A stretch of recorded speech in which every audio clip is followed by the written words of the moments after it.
Hey, for Sunday, March 15th, 2020, this is the Pro and the Con Show, and I'm your host, Michael James Ott. Welcome to the show, as always. So, going to the show, we want to be better citizens. We need to be better citizens. We need to ferret out the truth ourselves. What is the truth? Well, it's the factual stuff. It's the who, the what, the where, and the when. And then, we need to be careful about the bias. Some of these, most of the information streams that come at us, they have no mandate, no legal requirement to tell you the whole truth. So the pro and the con, the good and the bad, the for and against, the pro and con. That's the Pro and Con Show. And that's why I do the show, and I'll continue to do a show, although I've committed to doing it all the way through the election here in November of 2020. So again, encouraging everybody to be better citizens, be an informed public, okay? And that means don't just be Republican versus Democrat or whatever. I have to say I'm making some volunteer phone calls, doing that because I'm certain, me personally, but again, informed public, you should make your own judgment on this. But I've looked at the symptoms of early onset dementia, and very clear that Mr. Trump, at least as far as I can tell, when I read the information, says he's certainly in the tunnel headed down toward significant degradation in his mental capacity. We've already seen it. If you look at videos from him from 20 or 30 years ago, and now, wow, the difference in his ability to articulate thoughts and consider complex things is grossly reduced compared to what it was 10, 15 years ago. And so I'm working to try to make sure that he is not going to be the president in November 2020. I'm honest, face up on that, because of that fact primarily. Now, he's also been a lifelong con man, which I also find problematic myself in my value window. In the way I look at people and what's important to me as a voter. I think that's also a damning trait, and so for those two main reasons is why I'm working hard to try to make sure he's not president. A little over a year ago, I actually started, and I did all the paperwork. I registered to be an independent candidate for president of the United States. By the way, the name of this show is called Endings.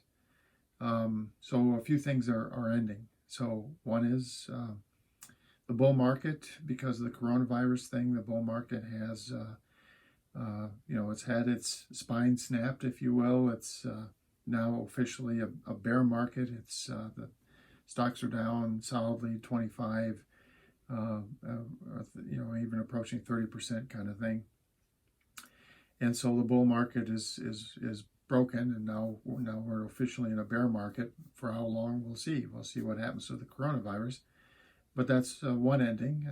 Second ending is that Tom Brady has announced that he will no longer be the quarterback of the New England Patriots. He's moving on.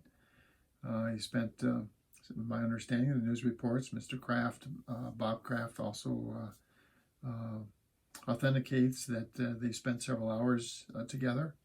And at the end of that, they decided, or Tom Brady decided, that he was not going to be New England Patriot this upcoming season. So he's going somewhere. Rumored to be, several reports are, it's going to be the Tampa Bay Buccaneers. But in any case, the ending of a 20-year career in one place, and nine Super Bowl appearances in 20 years. Incredible. And then for me, it's the official ending today, March 15th, the official ending of my presidential candidacy. There's a certain amount of paperwork that you have to maintain. I've never gotten or received any contributions or anything like that. I've just been, trying to influence people and offering to serve. And I've talked about why that is in the past. We have this place, I call it Democracy 1.0, and this is where the Constitution, is written, and the structure of government seems to be pretty good. But what the bad thing is that we're really bad at putting quality people in that structure. And so I'm suggesting that we need Democracy 2.0, okay? The second phase, the next generation of democracy, which is the same structure, but now with a lot better people in it. And how do we get those people? Well, it's the era of the citizen statesman, okay?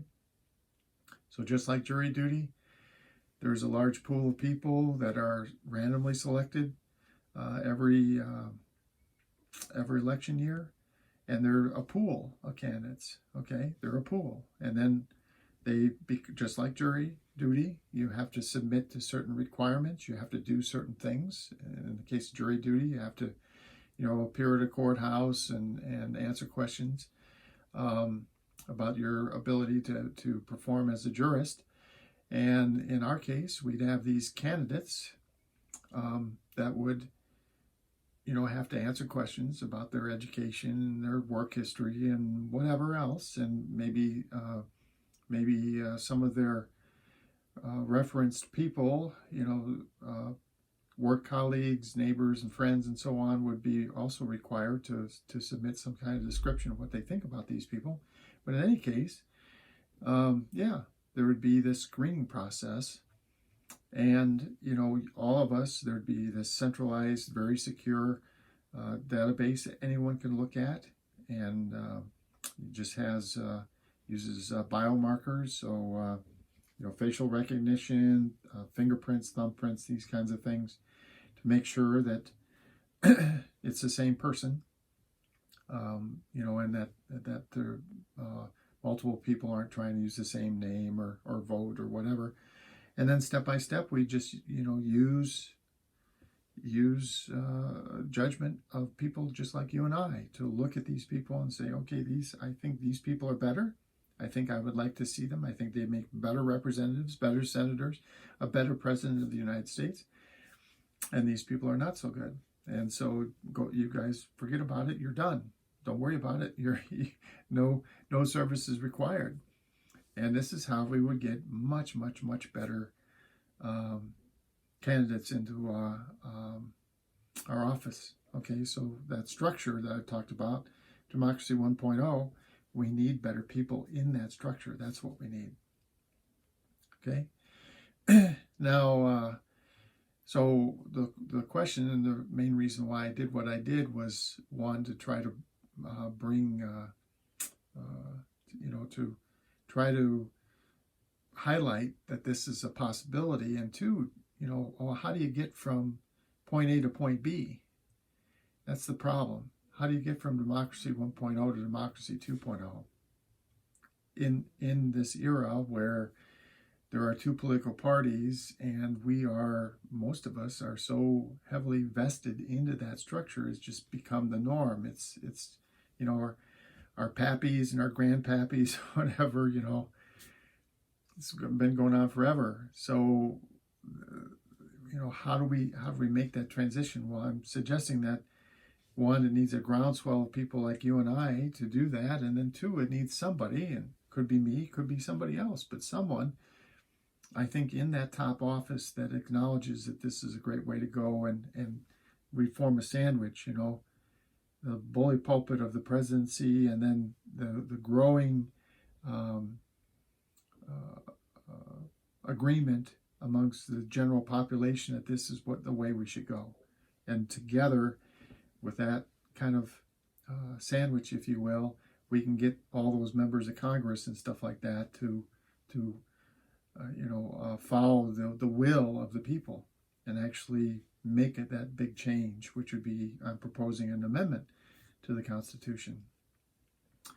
Well, in any case, so it's March 15th, and I'm officially ending it because my own candidacy for presidency it didn't draw that much attention to the issues. It didn't help me that much.